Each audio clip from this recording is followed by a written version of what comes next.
ரஷ்யாவிற்கும் இந்தியாவிற்கும் இடையிலான உறவுகள் பற்றி சொல்ல தேவையில்லை. கச்சா எண்ணெய் விலை திடீரென உயர்ந்த போதும், ரஷ்யா மீது பல தடைகள் விதிக்கப்பட்ட போதும் இரு நாடுகளும் ஒருவருக்கொருவர் பெரிதும் உதவின. இதன் காரணமாக இந்தியா ரூபாய் 2 லட்சம் கோடி பயனடைந்துள்ளது. மலிவு விலையில் கச்சா எண்ணெய் கிடைப்பதால் ரஷ்யாவிடம் இந்தியா பயனடைந்தது. கடந்த நிதியாண்டில் இந்தியாவின் கச்சா எண்ணெய் இறக்குமதி செலவு 16% குறைந்துள்ளது. சர்வதேச சந்தையில் கச்சா எண்ணெய் விலை குறைந்தது இதற்கு காரணம். இருப்பினும் இந்த காலகட்டத்தில் வெளிநாட்டு சப்ளைகளை சார்ந்திருப்பது புதிய உச்சத்தை எட்டியது. பெட்ரோலிய அமைச்சகத்தின் பெட்ரோலிய திட்டமிடல் மற்றும் பகுப்பாய்வு செல் தரவுகளின்படி 2023-24 நிதியாண்டில் இந்தியா 232.5 மில்லியன் டன் கச்சா எண்ணெயை இறக்குமதி செய்துள்ளது.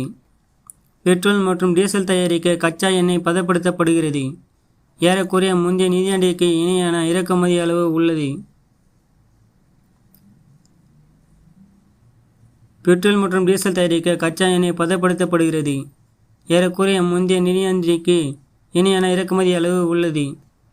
முன்னதாக 2022-23 நிதியாண்டில் கச்சா எண்ணெய் இறக்குமதிக்காக இந்தியா 157.5 பில்லியன் செலுத்தியது.